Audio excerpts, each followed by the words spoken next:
Generally, like, let me give this example. I used to say, I find it in the university, I was breaking and solving equations. But for a very large considerable part of my life, I don't think I ever had to do the maths that I did all those years of study for.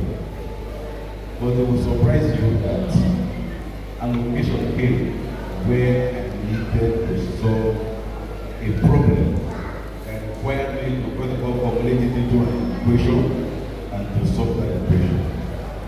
So at that point in time, I realized that all my years of study was not in vain.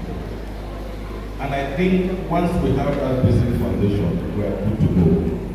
That means that you can do further research.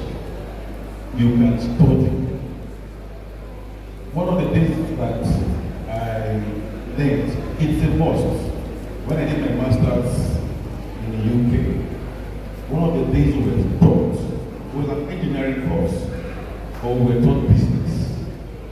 It was compulsory.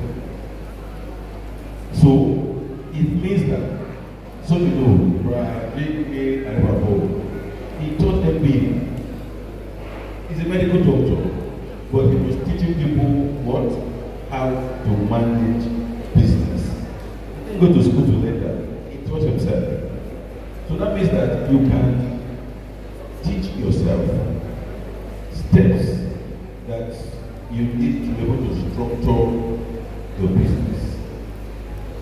And a lot of times, when we talk about structure, it starts with the very basic fundamentals.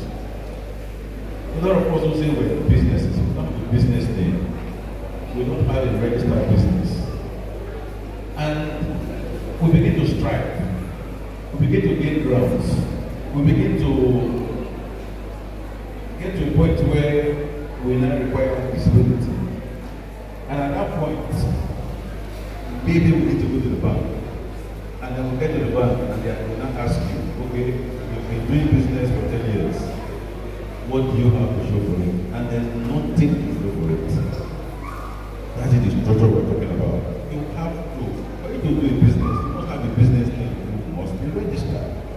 So you need to know that there are steps